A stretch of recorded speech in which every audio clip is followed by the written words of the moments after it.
Hello बच्चों, आज मैं आप लोगों को क्लास 6 की जो आपके पास न्यू एनसीईआरटी की बुक है ना, उसमें हमने अपना चैप्टर नंबर 7 फ्रैक्शन से स्टार्ट कर रखा है।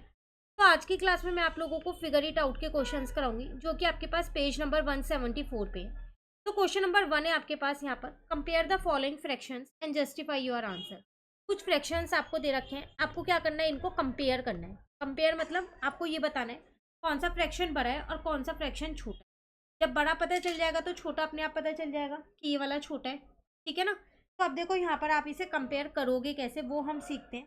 तो आज की क्लास में सिर्फ क्वेश्चन 1 करेंगे, ताकि आप अच्छे से कंपैरिजन सीख जाओ। फिर नेक्स्ट क्लास में असेंडिंग और डिसेंडिंग का कंसेप्ट करेंगे। ठीक है, तो चलिए शुरू करते हैं। देखो, जैसे ए पार्ट है आपके पास, 8/3 है और 5/2 है।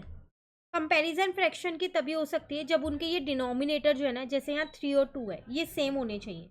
अब इनको सेम करने के लिए आपको ये देखना है कि 3 और 2 की टेबल में कॉमन नंबर कौन सा है। तो कॉमन नंबर उनकी में 6 है, दोनों की टेबल में आता है 6। तो 6 के लिए यहाँ पर मुझे 2 से मल्टीप्लाई करना पड़ेगा, क्योंकि 3 की टेबल में 6 जो है वो 2 पे आते हैं। तो 8 2 जा 16 हो जाएगा और 3 2 जा 6 हो जाएगा।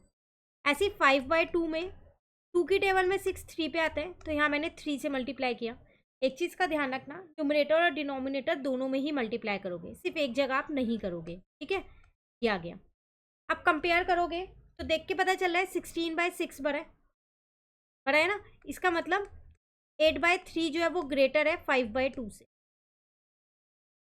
ठीक है, बी पार्ट देखो, 4/9 और 3/7। 9 और 7 की टेबल में कोई कॉमन मल्टीपल है? कॉमन 63 है, तो 9 की टेबल में वो 7 पे आता है, तो मैंने 7 से इंटू किया। 4 7 जा 28 हो गया और 9 7 जा 63। और 3 की टेबल में वो कब 7 की टेबल में 9 पे आता है, तो 3 9 जा 27, 7 9 जा 63। अब 28/63 बड़ा है 27/63 से।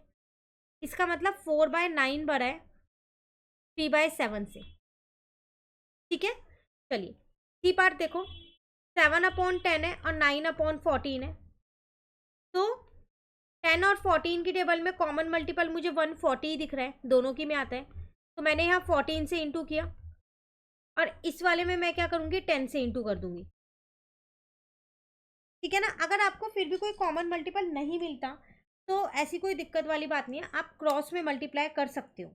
मतलब डिनोमिनेटर को क्रॉस में कर लो, यहाँ 10 है तो यहाँ 10 से मल्टीप्लाई, जहाँ 14 है वहाँ 14 से कर देना दूसरी साइड। ठीक है, तो चलिए अब हम आगे इसको सॉल्व करते हैं। तो 7 को मैंने क्या किया, 14 से मल्टीप्लाई किया, तो 98 आ गया। नीचे मेरे पास 140 है, यहाँ पर 90/140 हो गया। इसका मतलब मेरा 98 बड़ा है, क्योंकि डिनोमिनेटर सेम है तो सिर्फ न्यूमरेटर ही चेक करते हैं। ठीक है ना। तो फिर मैं ये कह सकती हूँ 7/10 मेरे पास बड़ा है 9/14 से। क्लियर। चलिए डी पार्ट है, 12/5 है और आपके पास 8/5 है। देखो यहाँ डिनोमिनेटर पहले से सेम है, तो सेम करने की जरूरत नहीं है, डायरेक्ट बता सकते हो कि 12/5 बड़ा है। ठीक है, कोई डिनोमिनेटर सेम करने की जरूरत पड़ी ही नहीं इसके अंदर। लास्ट ई पार्ट है, 9/4 है। अब इसके साथ है 5/2।